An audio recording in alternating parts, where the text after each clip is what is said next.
Hello everyone, welcome to a online solution. मैं हूं अशफाक। तो आज बहुत ही इंपॉर्टेंट टॉपिक आपके लिए है और बहुत से स्टूडेंट बोल रहे थे सर रासायनिक सूत्र कैसे बनाया जाता है, बहुत लोग अभी भी नहीं समझ में आ रहा।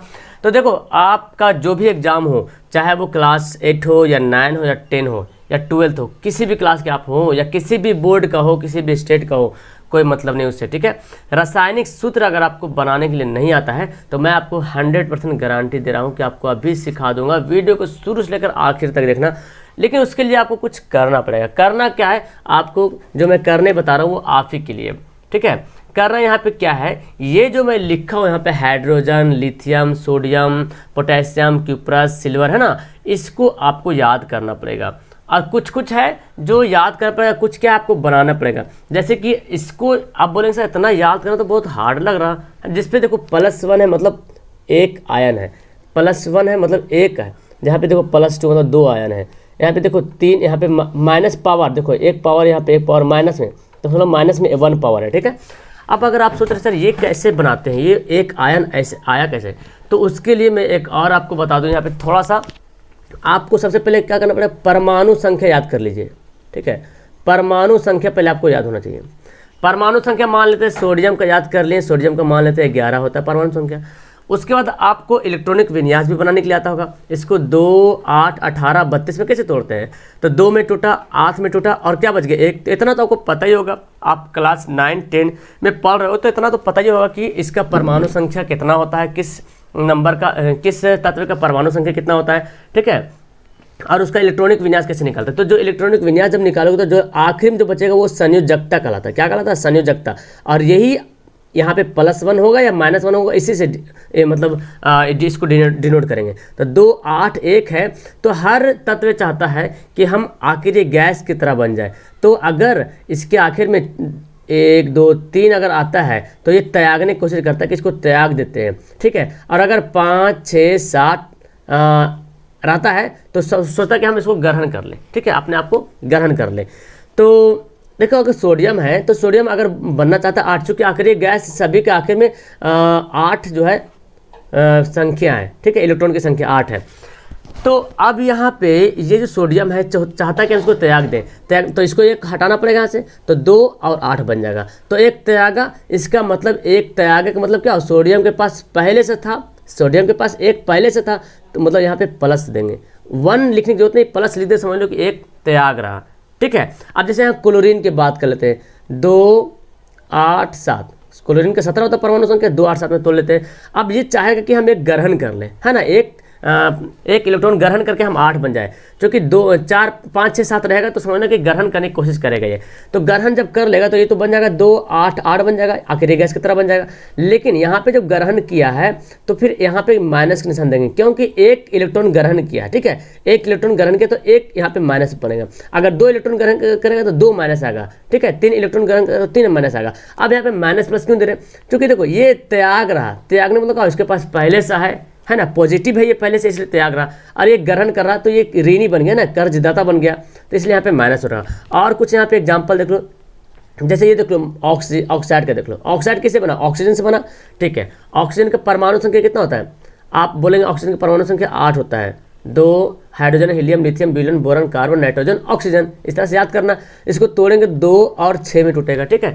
अब ये चाहेगा बेचारा कि क्या करें, 8 बन जाए, तो 2 ग्रहण करने की कोशिश करेगा। तो जब 2 ग्रहण कर लेगा तो 2, 8 बन जाएगा। अब 2 ग्रहण किया ना, तो ये हमारा ऑक्सीजन को हम क्या लिखेंगे, ये जो 2 ग्रहण किया ऑक्सीजन, तो यहाँ पे -2 लिखेंगे, या तो पहले लिखो या माइनस लिखो, बाद में लिखते हैं माइनस, ठीक है। 2 ग्रहण किया तो ये तो 2 ग्रहण किया मतलब यहाँ पे क्या करा, ग्रहण करा, इसलिए माइनस का निशान देंगे। तो इतना आपको पता होना चाहिए। अब यही 2 यहाँ पे लिखा गया, ठीक है। देखो यहाँ पे जो लिखा हुआ H+, यानी कि एक जो त्याग रहा, ये जो L+ है, मतलब L जो है लिथियम, जो L त्याग रहा, सोडियम Na अभी बताया था, सोडियम देखो एक त्याग था, एक त्याग रहा, यहाँ पे भी त्याग रहा, पोटेशियम भी त्याग रहा 1 पीस, कॉपर भी त्याग रहा, Ag मतलब सिल्वर भी त्याग रहा, ठीक है।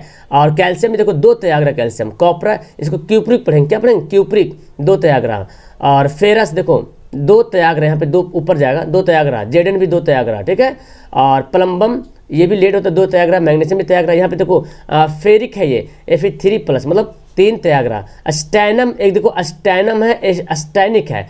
स्टैनम में आप देखेंगे तो उसके ऊपर 2 पावर रहेगा, ठीक है, स्टैनम के ऊपर। और स्टैनिक देखेंगे तो उसके ऊपर 4 पावर रहेगा। तो स्टैनम स्टैनिक से याद कर लीजिएगा, ठीक है। उस तरह से माइनस वाला देखें, माइनस है मतलब एक ग्रहण कर रहा। क्लोरीन से बना क्लोराइड, ठीक है, फ्लोरीन से बना फ्लोराइड। हाइड्रोक्साइड है OH यानी कि एक ग्रहण कर रहा, ठीक है। ये देखो नाइट्रेट है। तो कुछ कुछ है जो आपको याद करना पड़ेगा। अब याद किसको नहीं करना पड़ेगा, अगर आपको बनाने आता तो उसको देखो, इसको याद करना पड़ेगा आपको। नाइट्रेट याद कर लीजिए, जो देखो है, ठीक है। ये देखो बाइंड कार्बोनेट है, इसको याद कर लीजिए क्या है। ब्रोमाइड वगैरह जानते हैं। कार्बोनेट को याद कर लीजिए कि -2 होता है। बाकी कार्बोनेट का CO3 जानते हैं। और सल्फेट को देखो, सल्फेट पे पावर -2 होगा। सल्फाइड पे पावर सिर्फ S होता है। और सल्फाइड पे SO3 -2 होता है। और फॉस्फेट पे FeO4 -3। इतना आपको पहले पता होना चाहिए। अब इतना पता चल गया तो चलो यहाँ पे स्टार्ट करते हैं। अब देखो जो भी रासायनिक सूत्र बनता है, जो सूत्र बनता है वो बनता है एक धनायन और एक ऋणायन, यही दोनों मिलकर बनता है। धन आयन और ऋण आयन ये जो मिलकर बनता है। धन आयन बोले तो धातु, अमूमन जितना सारा जो रासायनिक सूत्र बनता है सब एक धातु रहता है और एक अधातु रहता है, ठीक है। धातु और अधातु, ठीक है, यही बात याद रखें। जब भी बनेगा तो धातु अधातु। अब यहाँ से एक बात आपको क्लियर ये भी हो रहा कि ये जो दाएं तरफ जो लिखा हुआ ये बाएं तरफ ये धातु है और ये क्या है, अधातु है। क्लियर है, बिल्कुल सही आप समझ रहे हैं। ये इधर वाला धातु है, इधर वाला क्या है, अधातु है। अब इसी बिना पे, इसी के आधार पे हम लोग बनाते हैं, ठीक है। सबसे पहले मान लें कि सोडियम क्लोराइड लेते हैं। देखो सोडियम है और क्लोराइड है, यहाँ पे लिख लेते हैं पहले। आप चाहे तो इसको स्क्रीनशॉट ले लीजिएगा, ठीक है। सोडियम क्लोराइड देखिए कैसे बनाएंगे। तो सोडियम का क्या होता है, Na लिखते हैं। क्लोराइड का क्या होता है, Cl होता है। सोडियम क्लोराइड खाने वाला नमक होता है। सोडियम Na पे क्या होता है, प्लस होता है, और क्लोराइड पे क्या है, माइनस। यानी कि एक इधर जाएगा, एक इसका धन आयन है, एक इसका ऋण आयन है। तो इसका ऋण आयन इधर लिखेंगे और इसका ऋण आयन इधर लिखेंगे, ये बात याद रखें, ठीक है। ये क्लोराइड का धन आयन नीचे लिखेंगे और सोडियम का धन आयन इधर लिखेंगे। अब देखो ये रहेगा ऐसे ही, सोडियम Na लिखेगा, क्लोराइड तो NaCl हो गया। अब देखो दोनों में जब पावर सेम हो, इधर भी 2 इधर भी 2, तो लिखने की जरूरत नहीं पड़ेगा, ठीक है। अगर दोनों के ऊपर सेम है, इधर भी +1 है इधर भी -1 है, मतलब पावर बोल रहे हैं 1 हो, दोनों तरफ 1 हो, दोनों तरफ 2 हो, दोनों तरफ 3 हो, तो नीचे लिखने की जरूरत नहीं पड़ेगा। ये हो गया NaCl, सोडियम क्लोराइड का सूत्र बन जाएगा। क्लियर है। अब अगर बोले आप अगर मैग्नीशियम क्लोराइड लिखना है, देखो तो मैग्नीशियम के कहाँ गया, यहाँ पे देखेंगे, आप इसको नोट कर लीजिएगा, ठीक है। देखो मैग्नीशियम का है, तो मैग्नीशियम क्लोराइड हमको लिखना है जी।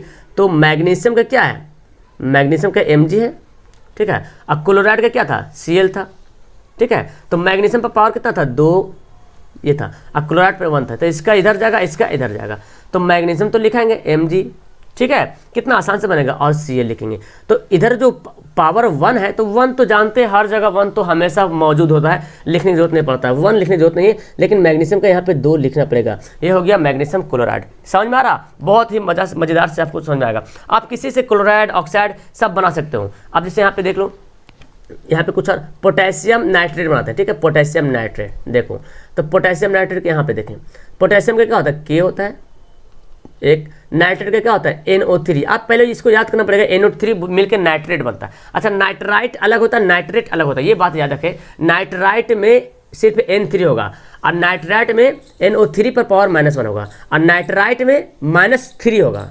-3 आयन होगा, और नाइट्रेट में -1 आयन रहेगा, ठीक है। तो ये हमारा -1 है। अब इसका इधर जाएगा, इधर, तो इसका K हो जाएगा और NO3, ये 3 नीचे है। आप जानते हैं ना पोटेशियम नाइट्रेट का तो यही सूत्र होता है, KNO3 है ना, पोटेशियम नाइट्रेट होता है। क्लियर है, अच्छे समझ में आ रहा। और एग्जाम्पल इसका देख लेते हैं, इसको पहले मिटा लेते हैं, ठीक है, ओके। अब और आपके मन में आ रहा, चलो हम जिंक ब्रोमाइड बनाते हैं, जिंक ब्रोमाइड। तो जिंक पे कितना है, Zn पे देखो +2 है, ऊपर लिखना है, यहाँ पे नीचे लिखा गया। और ब्रोमाइड का क्या है, Br है, -1। अब इसका इधर लिखेंगे, इसका इधर लिखेंगे। तो आपको अगर ये सब याद रहेगा तो ऐसे करने की जरूरत नहीं पड़ेगा, मैं तो आपको समझा रहा हूँ कि इसको इधर करेंगे, ठीक है। तो जिंक तो Zn हो जाएगा और ब्रोमाइड का Br हो जाएगा, ठीक है। पावर कितना है, 2 है, तो 2 इधर चल जाएगा और इसका, तो ये दूर नहीं लिखना है इतना, इसको मैं मिटाता हूँ, इतना दूर नहीं लिखना है। ये आपका, हाँ ये जिंक हो गया और Br हो गया। तो Br पे पावर तो -1 है, तो 1 तो लिखने की जरूरत नहीं पड़ता है, 2 है तो 2 यहाँ पे लिख देंगे, जिंक Zn Br2, ये हो गया जिंक ब्रोमाइड। क्लियर है।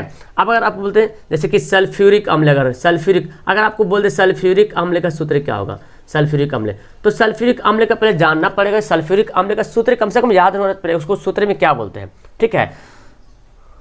तो सल्फ्यूरिक अम्ल का सूत्र आपको याद होगा हाइड्रोजन सल्फेट। क्या होता है, हाइड्रोजन सल्फेट, ये याद होना चाहिए सल्फ्यूरिक अम्ल का सूत्र, कम से कम ये याद रहेगा तभी तो आप सूत्र लिख पाएगो, तो इतना आपको याद करना पड़ेगा। अब देखो हाइड्रोजन का क्या होता है, लो, हाइड्रोजन का H होता है, चलो H यहाँ पे मैंने डाल दिया। सल्फेट का देखो मैं यहाँ पे नीचे लिखा हूँ, सल्फेट का दिख रहा है आपको, ये देखो सल्फेट का दिख रहा है, ये देखो SO4, तो SO4 अब पावर -2 माइनस में है और यहाँ पे प्लस में है, तो मैं अभी बता इसका इधर लिख दो, इसको इधर, ये ऐसे जो कर रहा हूँ ये क्या है, जो पावर है, जो आयन है वो इधर उधर का होगा, ठीक है। तो इधर तो H होगा, इधर SO4, तो देखो इसका तो हाइड्रोजन का तो H है और पावर 1 है, तो नीचे तो जाएगा नहीं, क्योंकि 1 तो कुछ लिखने की बात ही नहीं है, पावर 2 है तो इसका 2, इसका ये पूरा का पावर कितना है, 2 है। अब आ जाएगा यहाँ पे H2SO4। बोलिए आप जानते हैं कि नहीं H2SO4 क्या होता है, हाइड्रोजन सल्फेट यानी कि सल्फ्यूरिक अम्ल होता है। और बना लीजिए जैसे कि अगर आपसे पूछा जाए खाने वाला नमक, खाने वाला सोडा है ना, खाने वाला सोडा का रासायनिक सूत्र बोले, तो पहले खाने वाला सोडा का रासायनिक सूत्र आपको याद, रासायनिक नाम याद होना पड़ेगा, रासायनिक जो नाम है वो आपको याद होगा। रासायनिक नाम क्या है, सोडियम बाइकार्बोनेट। क्या है, सोडियम बाइकार्बोनेट, ठीक है, ये याद होना चाहिए आपको, ये याद रहेगा तभी तो सूत्र लिख पाओगे, नहीं याद रहेगा तो एकदम नहीं लिख पाओगे। सोडियम का क्या होता है, Na होता है, ठीक है, अगर भूल जाओ फॉर्मूला तो ऐसे याद करना है, ठीक है। कार्बोनेट का देखो याद, मैं यहाँ पे लिख दिया हूँ कार्बोनेट का, बाइकार्बोनेट देखो HCO3 हो गया, -1 है, और यहाँ पे तो सोडियम का क्या है, +1 है, तो इसको इधर कर लो, इसको इधर कर लो, पावर तो कहीं जाएगा नहीं, चूँकि 1 NaHCO3 जानते कि नहीं, सोडियम बाइकार्बोनेट का क्या होता है, NaHCO3 होता है। अगर कार्बोनेट बोले, एक होता है सोडियम कार्बोनेट जो कि धोने वाला सोडा होता है, सोडियम कार्बोनेट, पता ना, सोडियम कार्बोनेट, तो सोडियम का तो Na हो जाएगा और कार्बोनेट का क्या है CO3 पावर -2, तो इसका दो इधर आ जाएगा ना, तो Na2 लिख देंगे, ये पावर नीचे आ जाएगा इधर, और CO3, तो जानते हैं Na2CO3 होता है सोडियम बाइकार्बोनेट इंटू 10H2O, पानी बीच में होता है 10H2O। तो खैर वो तो अलग बात है, लेकिन सूत्र आपको पहले पता होना चाहिए कि सोडियम बाइकार्बोनेट का सूत्र क्या होता है, कैसे क्या होता है, इतना सारा मैं आपको बता रहा हूँ। और मेरे ख्याल से एक बार और भी मैं आपको बताया था, लेकिन फिर भी सोचा कि अब स्मार्ट तरीके से मैं आपको बता दूँ ताकि और अच्छे तरीके से समझ में आ जाए। अब अगर हम बोलते एल्युमिनियम ऑक्साइड बनाएं, एल्युमिनियम, तो एल्युमिनियम का क्या है, Al है, पावर कितना है 2 है, ऑक्साइड में पावर कितना है O2, लीजिए दोनों पे 2 पावर है, तो Al क्या लिखेंगे, सिर्फ AlO, क्योंकि इसका तो 2 इधर आएगा, तो इसका जब मैं बोला था ऊपर में जब सेम पावर रहे, चाहे प्लस रहे या माइनस रहे, दोनों अगर पावर सेम है तो किसी के नीचे जो है देने की जरूरत नहीं, बेस देने की जरूरत नहीं, तो हमारा हो गया सोडियम। फेरिक क्लोराइड जानते होंगे, फेरिक क्लोराइड क्या होता है, जो कहीं मरहम वगैरह इस्तेमाल किया जाता है, मरहम वगैरह में कहीं पे जख्म वगैरह हो जाता तो लगाते हैं ना दवाई, उसी फेरिक क्लोराइड है। तो फेरिक क्या है, देखो Fe3, अब क्लोराइड के क्या होता है Cl पावर -1, तो देखो कैसे बनेगा, तो इसका इधर जाएगा, इसका इधर जाएगा, तो Fe और Cl, तो ये तो इसका तो माइनस है, तो माइनस तो नीचे आएगा नहीं, ये हमारा प्लस है 3 है, तो इसका तो 3 यहाँ पे बेस बनेगा, FeCl3, यही है फेरिक क्लोराइड। आपको अगर याद है सब सूत्र अगर याद करना है तो एक रासायनिक नाम तो याद कर लीजिए, लेकिन सूत्र मेरे ख्याल से ज़्यादा मतलब उतना गाढ़ा से याद करने की जरूरत नहीं, लेकिन आपको आराम से ऐसे ही पता चल जाएगा। अच्छा, तो यहाँ पे मैं मिस्टेक, एल्युमिनियम के यहाँ पे पावर 3 होता है, तो एल, अब देखो एल्युमिनियम पर पावर 3 होता है, मिस्टेक से मैं 2 लिख दिया, एल्युमिनियम में पावर 3 होता है, तो एल पे पावर 3, यहाँ पे O पे 2, आप भी शायद चौक रहे होंगे, तो 2 यहाँ पे आ जाएगा और 3 यहाँ पे, एल्युमिनियम, फिर हमारा क्या होगा एल्युमिनियम क्लोराइड, एल्युमिनियम ऑक्साइड, और इसको पता है क्या बोलते हैं, एल्युमिनियम ऑक्साइड को बोलते हैं कोरंडम, बोलते हैं क्या बोलते हैं, कोरंडम, जिसको जो एल्युमिनियम का ये क्या अयस्क भी है, ठीक है ना। अब इसी तरह से जो भी सूत्र हो रहा आप आराम से बना लोगे, क्या कोई दिक्कत है। अब देखो किसी और कुछ और देखते, मैग्नीशियम से बनाते हैं, मैग्नीशियम कार्बोनेट बनाते हैं, ठीक है, मैग्नीशियम कार्बोनेट, देखिए तो मैग्नीशियम ईजी है, इसको मेन हमारा ये फंडा है, इसको पूरा याद कर लो। अब याद करने तरीके मैं बता दें किसको किसको याद करना। बाकी सबसे बड़ी बात परमाणु संख्या को याद होगा तो पूरा याद हो जाएगा। बाकी यहाँ पे देखो जो यहाँ पे 2 ठो कार्बोनेट याद कर लो, एसीटेट याद कर लो, बाइकार्बोनेट को याद कर लो, बस क्लियर है। मैग्नीशियम का क्या है Mg2+, और कार्बोनेट है तो कार्बोनेट का क्या होता है CO3 ऊपर -2। अब देखो MgCO3, तो यहाँ पे भी 2 है, यहाँ पे भी 2, तो लिखने की तो जरूरत ही नहीं बनेगा, दोनों तरफ 2 आ रहा तो लिखने की जरूरत नहीं बनेगा, हमारा यही सूत्र हो जाएगा। क्लियर है। अब अगर यहाँ पे देखते हैं एक और, ये देखिए फेरस, यहाँ से बातें हैं फेरिक सल्फाइड, तो फेरिक का क्या होता है Fe3, और सल्फाइड का क्या होता है SO3 पर पावर 2। अब देखें यहाँ पे सल्फाइड आ रहा, दोनों पर पावर आ रहा 2 और 3, तो क्या होगा Fe हो जाएगा SO3, और इसका जो 2 पावर है वो नीचे जाएगा, इसका 3 पावर इधर आ जाएगा, यानी कि इसका इधर इसका इधर 3 पावर इधर। तो अब इसको तो पहले से दिया हो तो इसको हमको घेर के लिखना पड़ेगा Fe2SO3 × 3, तो ये बनेगा आपका फेरिक सल्फाइड। क्लियर है। तो इस तरह से जितना सारा यहाँ पे देख रहे हैं, जो मैं यहाँ पे लिखा हूँ तत्व और अधातु और अधातु लिखा हूँ, तो सबसे पहले आपको धातु और अधातु का नाम याद होना चाहिए। उसके बाद पहला कंडीशन है कि नाम याद होने के बाद उसका परमाणु संख्या याद होना चाहिए, है ना, एटॉमिक नंबर, परमाणु संख्या। परमाणु संख्या याद है आपको तो इलेक्ट्रॉनिक विन्यास बनाने आता होगा, 2, 8, 18, 32 में जो तोड़ते हैं इसको तोड़ने आना चाहिए, और जो आखिरी में बनेगा वो संयोजकता कहलाएगा। तो आप इस यहाँ से +1 -1 आराम से बता सकते हो।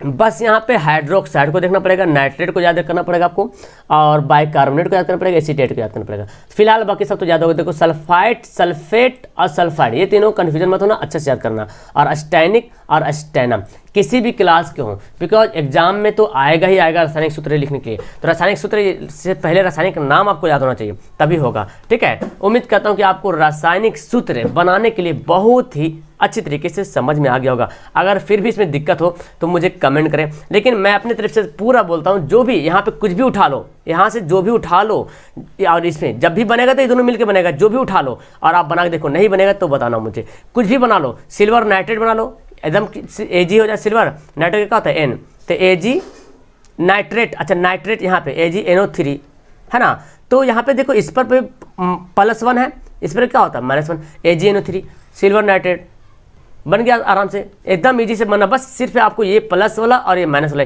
इसको याद रखना पड़ेगा। अगर ये याद है तो क्लियर है। ओके, उम्मीद करता हूँ बहुत अच्छी तरीके से समझ में आ गया हो। अच्छी लगी वीडियो तो लाइक जरूर करना, और पहली बार आए तो चैनल को सब्सक्राइब तो जरूर कर दीजिएगा, और अपने दोस्तों को शेयर करना ना भूलिएगा। ओके, दैट्स ऑल, वीडियो को करता हूँ last. Okay, that's all, thank you everyone.